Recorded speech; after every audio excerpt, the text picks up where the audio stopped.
ठीक है सर।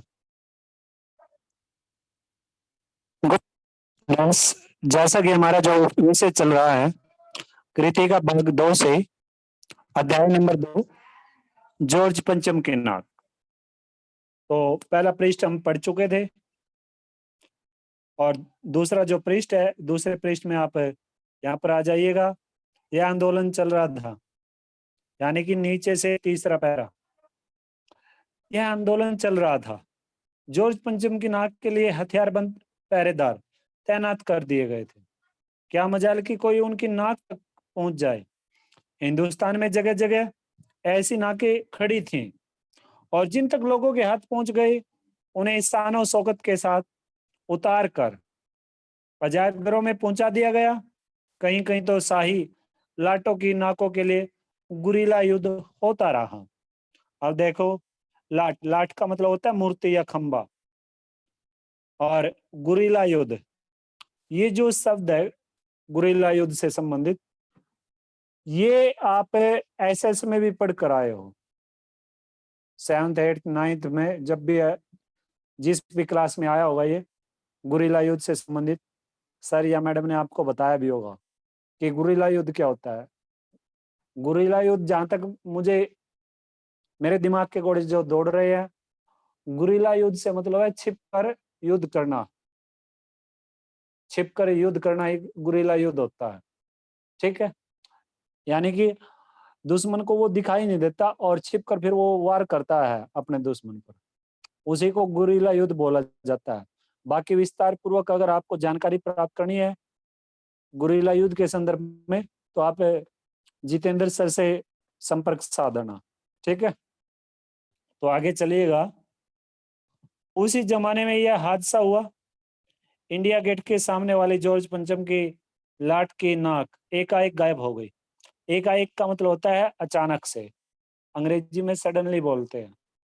ठीक है, हथियारबंद पहरेदार अपनी जगह तैनात रहे, गश्त लगती रही और लाट की नाक चली गई। रानी आए और नाक न हो, एकाएक परेशानी बढ़ी। बड़ी सरगर्मी शुरू हुई। देश के खैर खवाओं की एक मीटिंग बुलाई गई। खैर खवा ये उर्दू शब्द है। खैर खवाओं का मतलब क्या होता है? जो देश का भला चाहने वाले हैं, हित चाहने वाले हैं। ठीक है, आगे चलिएगा। और मसला पेश किया गया कि क्या किया जाए। वहां सभी सहमत थे कि अगर यह नाक नहीं है तो हमारी भी नाक नहीं रह जाएगी। इस स्तर पर मशवरे हुए, दिमाग खरोंचे गए और यह तय किया गया कि हर हालत में इस नाक का होना बहुत जरूरी है। यह तय होते ही एक मूर्तिकार को हुक्म दिया गया कि वह फौरन दिल्ली में हाजिर हो। मूर्तिकार यूं तो कलाकार था, पर जरा पैसे से लाचार था। देखियो, ये फिर से एक प्रश्न बन जाएगा, बहुत ही महत्वपूर्ण। मूर्तिकार यूं तो कलाकार था, पर जरा पैसे से लाचार था।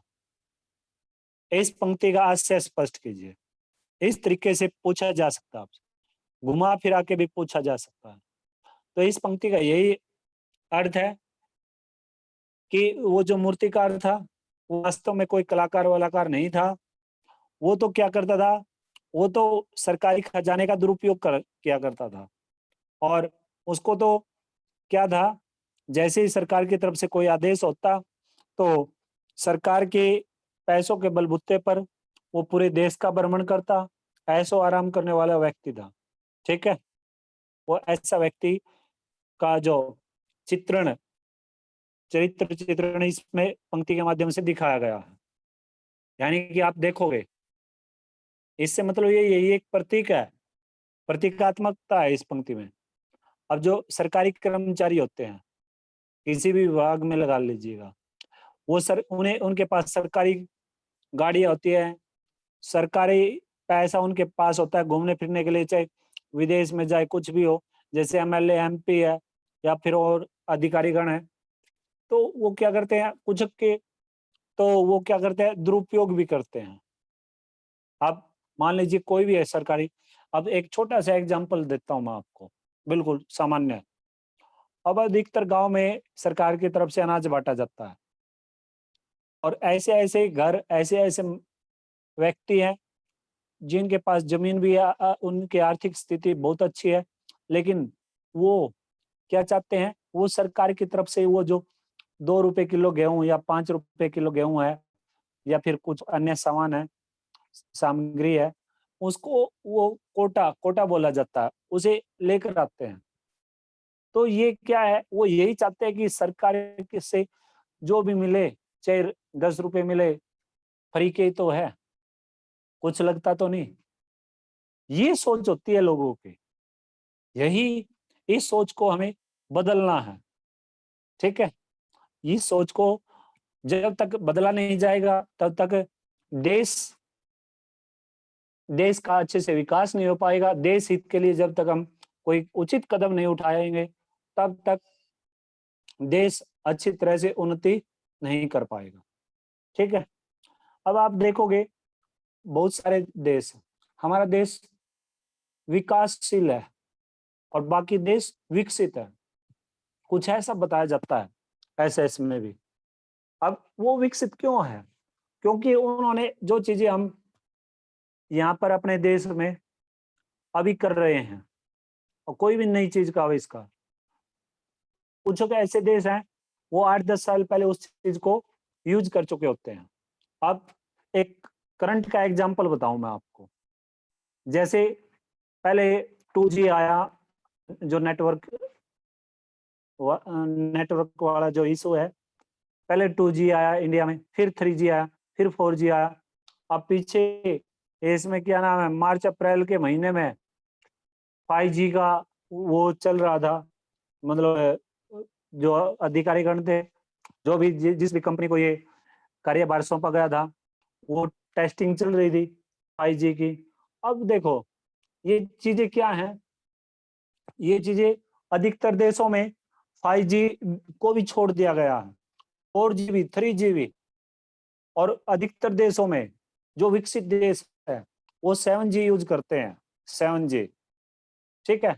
अब जब वही बात होगी ना, जो पैंट शर्ट बंबई या दिल्ली या चंडीगढ़ के लड़के या लड़कियां पहनती हैं, और जब वो जो क्या नाम है उनका पहनने का जो ढंग तरीका, वो जब वो उस स्टाइल को बंद कर देते हैं, तो वो स्टाइल क्या होता है, अपने हरियाणा में, उत्तर प्रदेश में, ऐसे ऐसे 2-4 राज्यों में वो जोरों शोरों से चलता है। अगर पीछे हम 90 की बात करें, 90 में धर्मेंद्र और अमिताभ बच्चन, राजेश खन्ना, ऐसे ऐसे फिल्मी अभिनेता हुए, ठीक है। कुछ है अब भी, जैसे धर्मेंद्र भी जीवित है, अमिताभ बच्चन भी, राजेश खन्ना नहीं है। तो वो क्या है, वो जो पैंट शर्ट डाला करते थे, बेल बॉटम बोलते थे उसे, तो लोगों ने वो बॉम्बे में जब उन्होंने ये स्टाइल शुरू किया बेल बॉटम वाला, तो वो क्या था, 90 के दशक में स्टार्ट हो चुका था वहां पे। तो वहां फिर वो 2000 के दशक में वो बिल्कुल ही खत्म हो गया बॉम्बे में, बॉम्बे चंडीगढ़ दिल्ली वगैरह वगैरह में। फिर धीरे धीरे क्या हो गया, हमारे यहाँ पर हरियाणा में वो पुनर्जीवित हो गया वो, वही स्टाइल पूरी जोरों शोरों से बेल बॉटम चलने शुरू हो गई, पैंट शर्ट। अब देखो, अगर 15-20 साल पहले की बात करें, तो ये जीन्स वीन्स पैंट शर्ट ये इतनी नहीं डालते थे, ज्यादा से ज्यादा कुर्ता पजामा, या ज्यादातर क्या होता था, पैंट शर्ट होती थी तो दर्जी से सिलवाई जाती थी। लेकिन आज अगर आप हरियाणा में देखोगे, हरियाणा प्रदेश की बात करेंगे हम, तो आज क्या है, आज टोटली बहुत ही कम लोग ऐसे हैं, बहुत ही कम व्यक्ति ऐसे हैं जो दर्जी से सिली सिलाई पैंट शर्ट डालते हैं। वो आंकड़े लगा लेते हैं यार, उतने के क्या नाम है, 2000 के पैंट शर्ट सिली सिलाई आ जाएगी, और 1700-1800 रुपए उसको दर्जी को देने पड़ेंगे, कपड़ा खरीदना पड़ेगा, टेंशन है, ये है वो है, ठीक है। तो ये बात है। अब देखो बात कहाँ थी, और बात मैंने आपको क्या बता दी। आगे चलिएगा। उसने हुकामों के चेहरे देखे। हुकाम कौन होते हैं? जो स्वामी होते हैं, आदेश देने वाले होते हैं, ठीक है। अजीब परेशानी थी उन चेहरों पर, कुछ लटके, कुछ उदास और कुछ बदहवास थे। बदहवास क्या होता है? बदहवास होता है परेशान, दुखी। बदहवासी परेशानी और बदहवास दुखी, चिंतित। ठीक है, उर्दू शब्द है ये। साहित्यकार ने अपनी इस रचना में उर्दू शब्दों का अधिकतर प्रयोग किया है। उनकी हालत देखकर लाचार कलाकारी की आंखों में आंसू आ गए। तभी एक आवाज सुनाई दी, मूर्तिकार जॉर्ज पंचम की नाक लगाने हैं। मूर्तिकार ने सुना और जवाब दिया, नाक लग जाएगी, पर मुझे यह मालूम होना चाहिए कि यह लाट कब और कहाँ बनी थी। इस लाट के लिए पत्थर कहाँ से लाया गया था। सब हुकामों ने एक दूसरे की तरफ ताका। ताकने का मतलब क्या होता है? देखना। ताकना, ताका का मतलब क्या होता है? देखना या देखा। एक की नजर ने दूसरे से कहा कि यह बताने की जिम्मेदारी तुम्हारी है। खैर, मसला हल हुआ। एक क्लर्क को फोन किया गया और इस बात की पूरी छानबीन करने का काम सौंप दिया गया। पुरातत्व विभाग की फाइलों के पेट चीरे गए। पेट चीरने का मतलब है उन्हें खंगालना, उनसे जानकारी प्राप्त करना।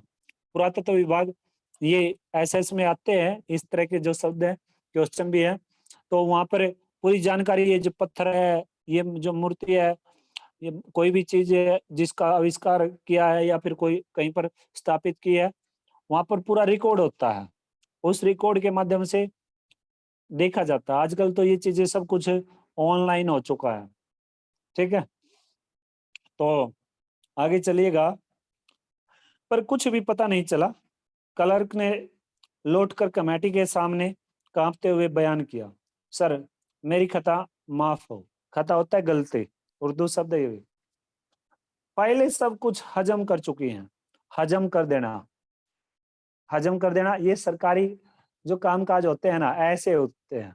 आजकल तो ये थोड़ा नेटवर्क वाले सिस्टम शुरू हो चुका है, ऑनलाइन सिस्टम। लेकिन पहले क्या था, कोई भी फाइल वाइल होती थी, अगर उसमें कोई घोटाला वोटाला हुआ है या उस फाइल को पूरा रिकॉर्ड ही खत्म करना है, तो उसे जला देते थे या उसे ऐसी जगह रख देते थे किसी को पता ही नहीं होता था। ठीक है, तो हजम कर देने का मतलब होता है खत्म हो जाना, एंडिंग, उसका दी एंड हो जाना, इतिश्री हो जाना उसका। अगला पृष्ठ निकाल लीजिएगा। हुकामों के चेहरों पर उदासी के बादल छा गए। एक खास कमेटी बनाई गई और उसके जिम्मे यह काम सौंप दे दिया गया कि जैसे भी हो यह काम होना है और इस नाक का दारोमदार आप पर है। दारोमदार, दारोमदार का मतलब होता है किसी भी काम के होने या न होने की पूरी जिम्मेदारी, पूरा का पूरा कार्यभार। अंग्रेजी में शायद रिस्पॉन्सिबिलिटी बोलते हैं, ऐसा ही बोलते होंगे, रिस्पॉन्सिबिलिटी। ठीक है, तो जैसे कई बार हम क्रिकेट में देखते हैं कि भाई ये मैच तो है ना, 2-3 रोहित शर्मा भी आउट हो गया, विराट कोहली भी आउट हो गया, और फिर पूरा का पूरा दारोमदार किस पे रहता है, यानी कि मेन मेन खिलाड़ी आउट हो जाते हैं, और फिर युवराज सिंह या वीरेंद्र सहवाग जैसे खिलाड़ी या ऋषभ पंत जैसे खिलाड़ियों पर पूरा का पूरा दारोमदार उम्मीद लगाए बैठे रहते हैं कि ये तो मैच जितवाएगा। जैसे प्रो कबड्डी है, अनूप शर्मा है, या फिर क्या नाम है, प्रदीप चौधरी है, और क्या नाम, प्रदीप नरवाल। ठीक है, और वो जो उत्तर प्रदेश से है, नाम भूल गए उनका, चौधरी चौधरी। पूरा पूरी टीम उन्हीं पे डिपेंड होती है, पूरा का पूरा जिम्मेवारी उन्हीं पर होती है, कार्यभार, क्योंकि वो अच्छे खिलाड़ी होते हैं, दारोमदार होता है उन पर। ठीक है, आगे चलिएगा। आखिर मूर्तिकार को फिर बुलाया गया। उसने मसला हल कर दिया। वह बोला, पत्थर की किस्म का ठीक पता नहीं चला तो परेशान मत होइए, मैं हिंदुस्तान के हर पहाड़ पर जाऊंगा। कमेटी के सदस्यों की जान में जान आई।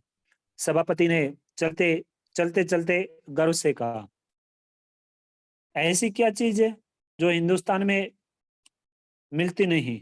ये पंक्ति में, इस पंक्ति में बहुत गूढ़ अर्थ छिपा हुआ, बहुत ही गहरा। इस पंक्ति का मतलब यही है कि ऐसी कौन सी चीज है जो हिंदुस्तान में मिलती नहीं है। इसका मतलब यही है, इसमें अगर थोड़ा सा आपको बताएं कि हिंदुस्तान में हर एक चीज का जुगाड़ पानी है, हर एक चीज का वो हिंदुस्तान में उपलब्ध हो सकती है। ऐसी कोई भी चीज नहीं कि हमारी आदतें क्या हो चुकी है, विदेशों से मंगवाने की हो चुकी है। विदेशी सामान को हम ज्यादा महत्व देना हमने ज्यादा महत्व देना शुरू कर दिया है, ठीक है। लेकिन क्या होता है, अगर अपने देश में उस चीज को खोजने की प्रयास करें, थोड़ी सी परिश्रम करें, थोड़ा सा मेहनत करें, थोड़ी सी मेहनत करें, तो वो चीज अवश्य ही प्राप्त हो जाती है, ठीक है। इसलिए इंडिया को, इस देश को पूरे विश्व में महान देशों की, महान देश की इसे संज्ञा दी गई है, ठीक है, क्योंकि यहाँ पर हर एक चीज का सिस्टम है। अब देखो, अगर एक करंट का एग्जांपल बताऊं मैं आपको। अब देखो, आप जो ये बिजली विभाग ने, जो रणदीप चौटाला जी बिजली मंत्री हैं, उनके आदेश से सभी जगह पूरे हरियाणा प्रदेश में स्मार्ट मीटर वगैरह वगैरह खंबे, ये जो मीटर है ये बाहर लग गए, और ताकि बिजली की चोरी रोक सके। लेकिन लोगों के पास उसका भी जुगाड़ है, उसका भी वो क्या कर लेते हैं, कहीं ना कहीं सिस्टम बैठा लेते हैं, ऊपर के बॉक्स से नीचे मीटर से डोरी कट करके, इस तरीके से तरह तरह की वो लोगों के पास सभी। यानी कि एक बात बताओ ना मुझे, कोई भी चीज है, किसी भी चीज का आविष्कार है, मान लो हम कार बनाएंगे, आप में से आप साइंटिस्ट हो, ठीक है, या मैं साइंटिस्ट हूँ, या फिर कोई कार का ये एग्जांपल ले ले, कार बना रहे हैं, तो स्टार्टिंग में उस कार का मॉडल ही तो बना के देखते हैं हम, छोटी सी, कि वो ऐसी है, ऐसी है, ये चीज होनी चाहिए, उसमें ये लगना चाहिए, ये होना चाहिए, तभी तो उसको बड़ा आकार दिया जाता है। तो वही बाकी कामों की होगी, यानी कि पहले नेगेटिव आएगा तभी तो पॉजिटिव आएगा, ठीक है। तो ये बात है इसमें, ठीक है। आगे चलिएगा आप। कमेटी के सदस्यों की जान में जान आई, सभापति ने चलते चलते गर्व से कहा, ऐसी क्या चीज है जो हिंदुस्तान में मिलती नहीं। हर चीज इस देश के गर्भ में छिपी है। गर्भ यानी कि उसके पेट में, जरूर खोज करने की है। देखो, जो बातें मैंने आपको बताई वही इसमें लिखी हुई है।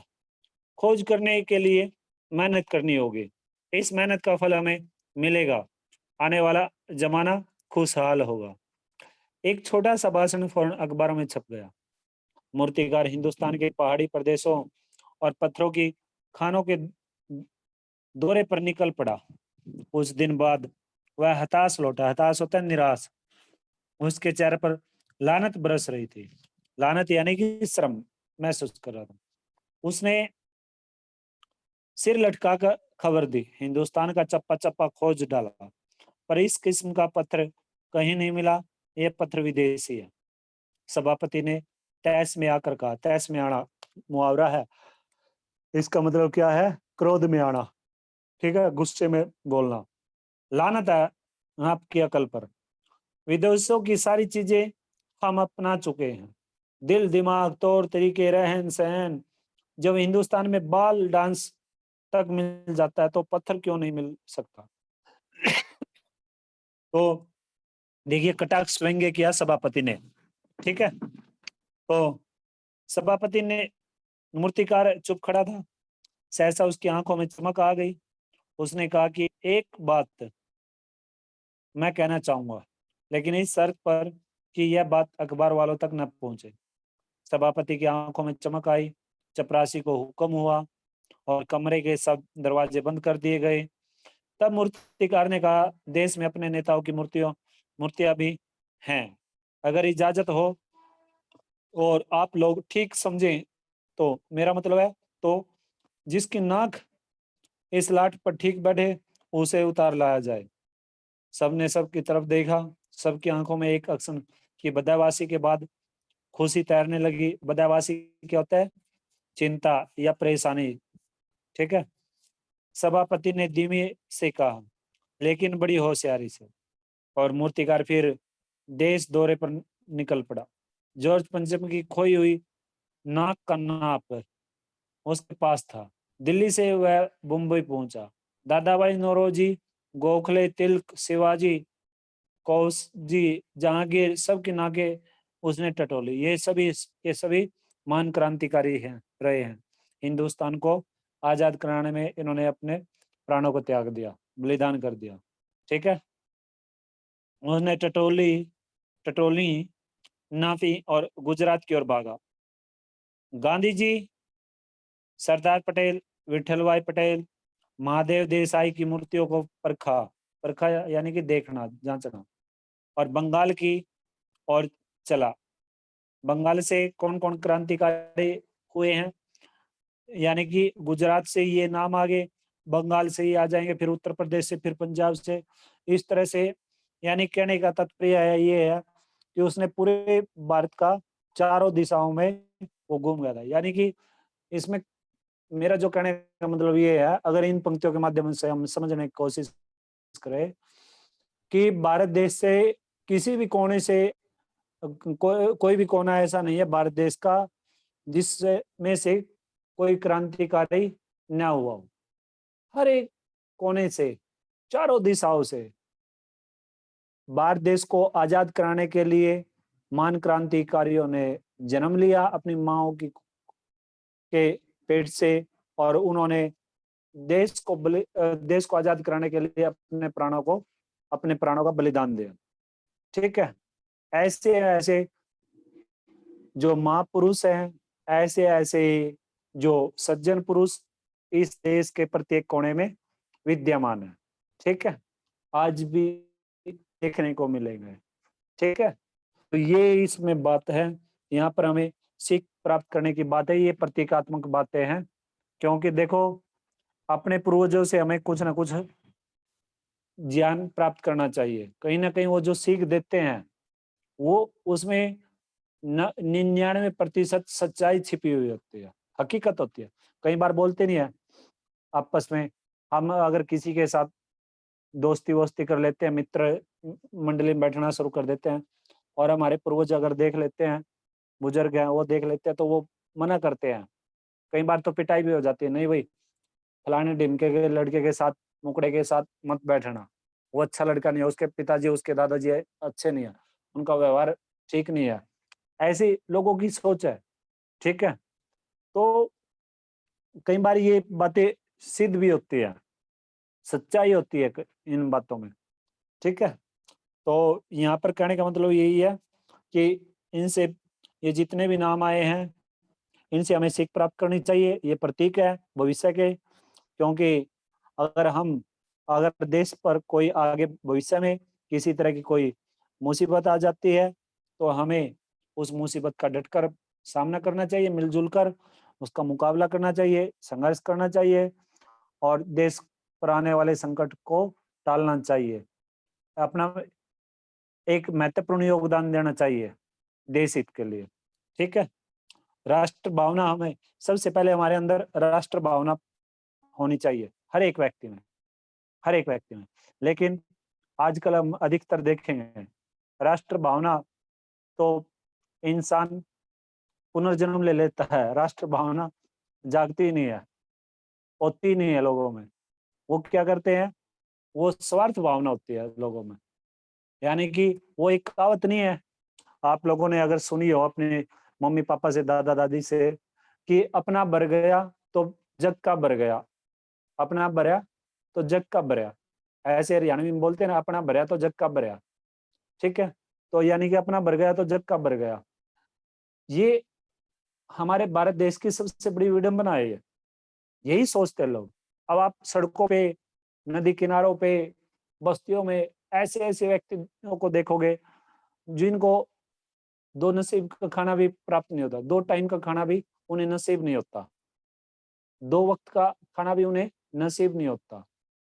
ठीक है, वो जूठा घूटा जैसा भी होता है, भूखे प्यासे, आधे से ज्यादा जो पब्लिक है वो क्या होती है, वैसे मर जाते हैं भूख के कारण, प्राकृतिक आपदाओं के कारण। आपने देखा कभी किसी नेता का या नेता का कोई वो आपदा के कारण, भूख के कारण कोई रिश्तेदार या फिर कुछ किसी की मृत्यु हुई हो? बिल्कुल भी नहीं। कोई किसी नेता का बेटा आर्मी में भर्ती हुआ हो, उसने देश हित के लिए प्राणों को बलिदान किया हो? बिल्कुल भी नहीं। ये क्योंकि लोग, ये जिस देश का लोकतंत्र ही बिल्कुल बिगड़ चुका होता है ना, यानी कि जहाँ का राजा अंधा होता है, वहाँ की प्रजा भी अंधी हो जाती है। अंधा राजा, अंधी प्रजा। ठीक है? तो ये आजकल भारत देश में बहुत ही ज्यादा ये प्रचलित हो रहा है, क्योंकि हम अंधभक्त हो चुके हैं हर एक चीज के, हर एक उसके साधनों के। कोई भी चीज है इसमें, यहाँ पर कोई राजनीतिक बातें नहीं हो रही है, ये सिर्फ आपको समझाने की कोशिश की जा रही है राष्ट्र हित के लिए। क्योंकि हमारे हमारे अंदर सर्वप्रथम राष्ट्र भावना होनी चाहिए, देश हित के लिए सोचना चाहिए हमें।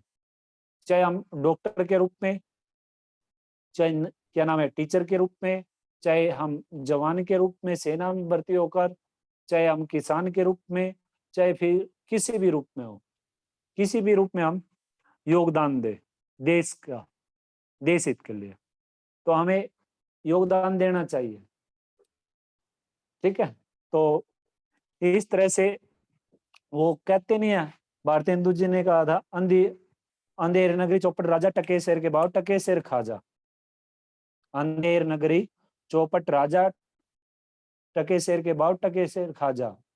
तो ये जो भारतेंदु जी ने 1860-65 में जो अंधेर नगरी नाटक में ये बातें लिखी थी, वो उस टाइम के शासक से संबंधित, उन्होंने उस टाइम का जो राजा था भारत देश में का, उनसे संबंधित लिखे थे। और आज भी ये जो कहावत है भारतेंदु जी की, आज भी इस भारत देश में विद्यमान मौजूद है ये। ठीक है? जिसको जो ऐसा माल मिलता है, माल से मतलब है पैसा, धन, वो वहीं उसे चौपट कर जाता है, खा जाता है, डकार लेता है उसे। ठीक है? छोड़िए ये बातें, बाकी क्या नाम है, अध्याय पर चलिएगा आप। तो मैंने तो सिर्फ इन पंक्तियों के माध्यम से आपको राष्ट्र हित के लिए जो राष्ट्र भावना, देशभक्ति की भावना है, हम सभी के अंदर होनी चाहिए।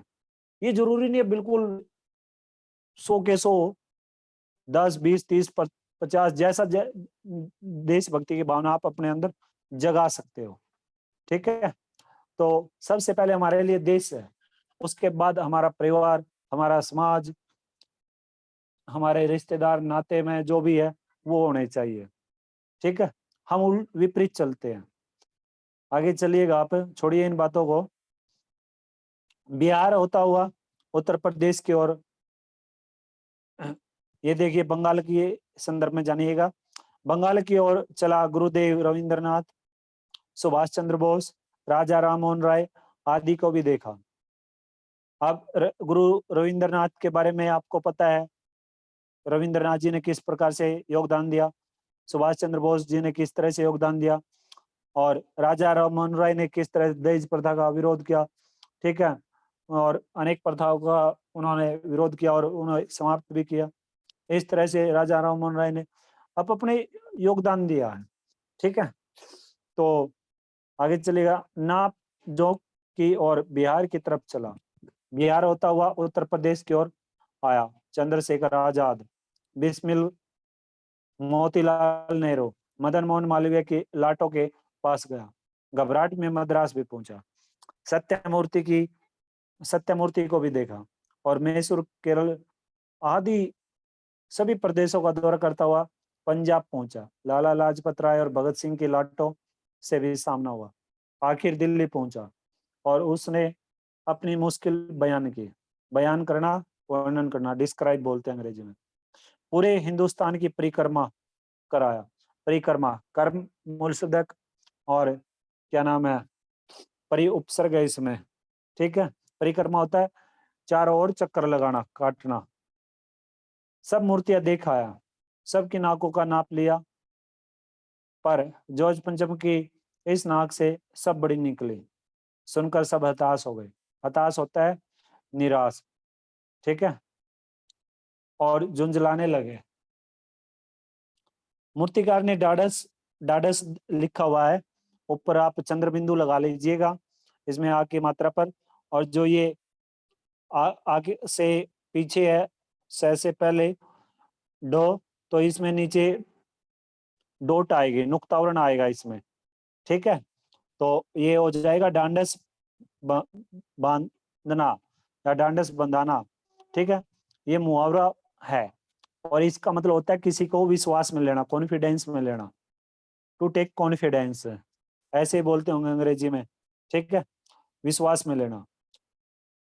डांडस बंधाते हुए आगे कहा, सुना है कि बिहार सेक्रेटरिएट के सामने सन 42 में शहीद होने वाले बच्चों की मूर्तियां स्थापित है, शायद बच्चों की ना की फिट बैठ जाए, यह सोचकर वहां भी पहुंचा, पर उन बच्चों की नाके भी इससे कहीं बड़ी बैठती है। अब बताइए मैं क्या करूं। अब देखो उनकी नाके भी बड़ी क्यों बैठती थी बच्चों की, क्योंकि उसमें ये था बच्चों ने भी बिहार से हैं चाहे किसी भी कोने से भारत देश के, उन्होंने देश हित के लिए अपने प्राणों को बलिदान कर दिया। उनका मान सम्मान, उन बच्चों का भी मान सम्मान भारत देश में उन्हीं महापुरुषों के समान किया जाता है, क्योंकि हर एक क्रांतिकारी का इस देश में रिस्पेक्ट होता है, मान सम्मान होता है। लेकिन आजकल तो ये दिखावा हो चुका है, काफी दिखावटीपन हो गया आजकल। तो ये मेरी सोच है, ये मेरी सोच है, क्योंकि 2-4 गतिविधियां जैसी देखी हमने उसके अनुसार बता रहे हैं आपको। तो इस तरह से उन बच्चों का जो मान सम्मान है वो इस देश में बहुत ज्यादा है, किससे? जॉर्ज पंचम के मान सम्मान से, ठीक है। तो इस तरह से बच्चों का जो ओहदा है, बच्चों का जो ओहदा है वो जॉर्ज पंचम से बड़ा है भारत देश में, ठीक है। आगे चलिएगा। अब बताइए मैं क्या करूं। राजधानी में सब तैयारियां थी, जॉर्ज पंचम की लाट को मल मल कर नहलाया गया था, रोगन लगाया गया था, सब कुछ हो चुका था, सिर्फ नाक नहीं थी। बात फिर बड़े हुकामों तक पहुंची। हुकाम कौन होते हैं? जो स्वामी होते हैं, आदेश देने वाले होते हैं, उनको हुकाम बोलते हैं, ठीक है। तो आगे चलिएगा। आगे चलिए। जॉर्ज पंचम की लाट, ये पंक्ति हो चुकी है। बड़ी खलबली मची, अगर जॉर्ज पंचम के नाक न लग पाई तो फिर रानी का स्वागत करने का मतलब, यानी कि प्रश्नशाली है, यानी कि जब नाक ही नहीं होगी तो रानी के स्वागत करने का क्या औचित्य रहा।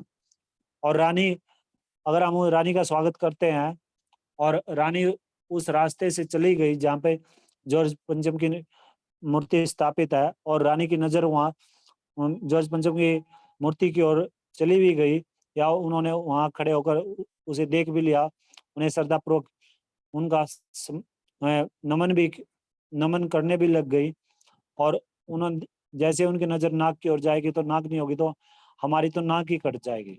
अब इसमें एक क्वेश्चन आएगा, बनेगा एक क्वेश्चन नंबर 7 बन जाएगा इसमें, कि नाक मान सम्मान व प्रतिष्ठा का द्योतक होती है। यह बात पूरी व्यंग्य रचना में किस तरह से हमारे सामने उभर कर आती है, ठीक है, बताऊंगा आपको ये बातें अंत में। आगे चलिएगा। बात के साथ ही सन्नाटा छा गया। माफी चाहूंगा, ऊपर से देखिएगा, लेकिन मूर्तिकार पैसे से लाचार था, यानी हार मानने वाला कलाकार नहीं था। एक हैरत अंगेज ख्याल, हैरत अंगेज ख्याल क्या होता है? आश्चर्यचकित करने वाला विचार, आश्चर्यचकित करने वाला विचार। हैरत अंगेज ख्याल, हैरत अंगेज ख्याल का मतलब होता है आश्चर्य, ख्याल होता है विचार, हैरत अंगेज होता है आश्चर्यचकित करने वाला, ठीक है। तो उसके दिमाग में कौंधा, कौंधने का मतलब होता है आना, कौंधा, और उसने पहली शर्त दोहराई। जिस कमरे में कमेटी बैठी हुई थी उसके दरवाजे फिर बंद हुए और मूर्तिकार ने अपनी नई योजना पेश की। चूंकि नाक लगना एकदम जरूरी है, इसलिए मेरी राय है कि 40 करोड़ में से कोई एक जिंदा नाक काट कर लगा दी जाए। बात के साथ ही सन्नाटा छा गया। सन्नाटा छाना, चुप्पी होना, ठीक है, साइलेंट, पूरी तरह से शांति, ठीक है। जैसे कई बार आप मान लीजिए शोर शराबा करते हो और जितेंद्र सर के हाथों में डंडा देख लेते हो आप जब सर क्लास के अंदर आते हैं, ठीक है, या फिर किसी अन्य टीचर के हाथों में डंडा देख लेते हो, या किसी बच्चे की पिटाई होनी शुरू हो जाती है और आवाज क्लास में आवाज होती है, तो बिल्कुल आप शांत रस में खो जाते हो। बोलने की कोशिश, कोई आपसे को आपको बोलता भी है तब भी आप बोल नहीं पाते, ठीक है, डर के मारे।